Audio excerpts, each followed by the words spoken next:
Hello বন্ধুরা, আমি বারুজ্জে দিদি চলে এসেছি আজকের একটা ব্লগ নিয়ে। তোমরা কেমন আছো?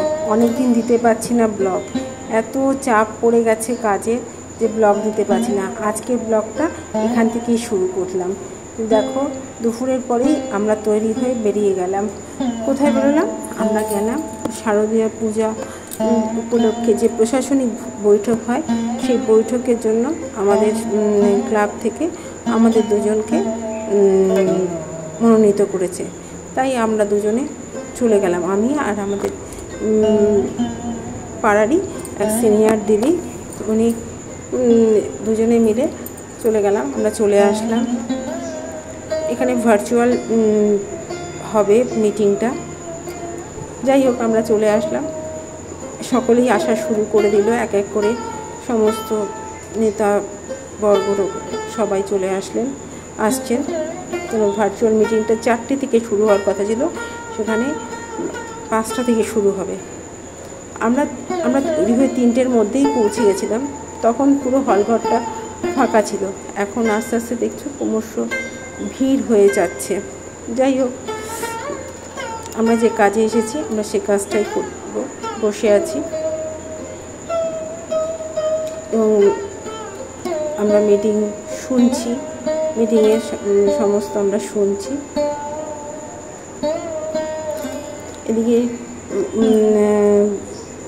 যেখানে আমরা গেছি সেখানকার এমএলএ উপস্থিত ছিলেন এবং তার হাজব্যান্ডের সঙ্গে প্রত্যেকেই সেখানে উপস্থিত।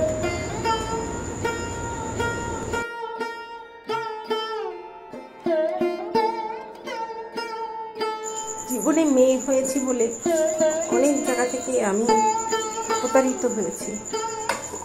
আমি আমার নিজের পরিবার থেকেও আমি অনেক নেগলেক্ট হয়েছি, কিন্তু আজকে এই বয়সে এসে সত্যি নিজেকে আমার খুব ভালো লাগছে। সত্যি মেয়ে বলে আমি আজকে পিছিয়ে নেই। আমিও পারি, আর সকলের মতো আমিও পারি। সেই মনোবলটা আমার ধীরে ধীরে বাড়ছে যে আমি কোনো কিছুতেই কম না। আমি এখানে যেতে পেরেছি বলে নিজেকে আমার খুব গর্ব মনে হচ্ছে। কারণ আমার মতো একজন মানুষ, সে মানুষ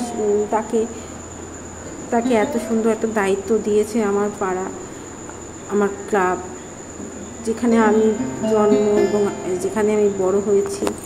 সেখানে আজকে এত বছর পরে আমি এই দায়িত্ব পেয়ে আমি সত্যি অনেক অনেক ধন্যবাদ আমার ক্লাবের প্রত্যেকটি এবং আমার পাড়ার প্রত্যেকটি মানুষের কাছে আমি অত্যন্ত ধন্যবাদ যে আমাকে এত সুন্দর দায়িত্ব আমাকে দেওয়া হয়েছে কোঅর্ডিনেটরের পর। যাই হোক, মিটিং শেষ হয়ে গেছে, সবাই আমরা ধীরে ধীরে বেরিয়ে যাব।